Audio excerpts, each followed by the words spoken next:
Bé, la meva valoració de l'Inter crec que és un club en el qual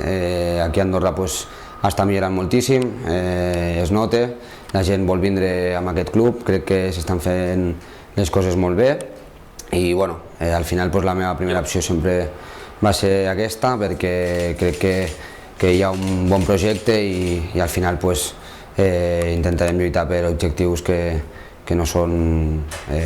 res més que anar a Europa i intentar guanyar la Lliga. Bueno, la plantilla crec que és una plantilla molt bona, crec que hi ha molta competència en tots els puestos,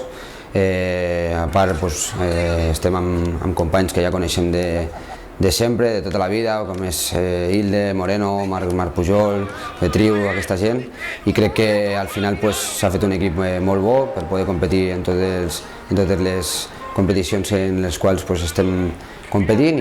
i al final contem per això, intentar ajudar l'equip, intentar tenir la confiança del míster i a partir d'aquí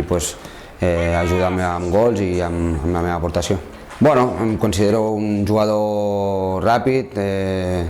que busca molt bé els espais, crec que sóc un jugador elèctric i al final crec que també ajudaré molt amb els gols i intentar treballar de valent per poder ajudar l'equip. Bueno, la selecció és algo que sempre ho he dit, jo crec que és un premi per tots els andorrans, per la gent que pot defensar aquesta samarreta. I l'Inter serveix també com a plataforma per mantenir el nivell de la selecció? Sí, al final jo crec que és un equip que treballa molt bé, que entrenaments són bons, hi ha molt de ritme, de pilota, hi ha un entrenador que està sempre darrere, això fa que no t'adormis, sobretot entrenant i als partits, i això fa que tu estiguis amb un bon nivell perquè després puguis intentar estar al màxim per poder donar-ho a la selecció. Serem més.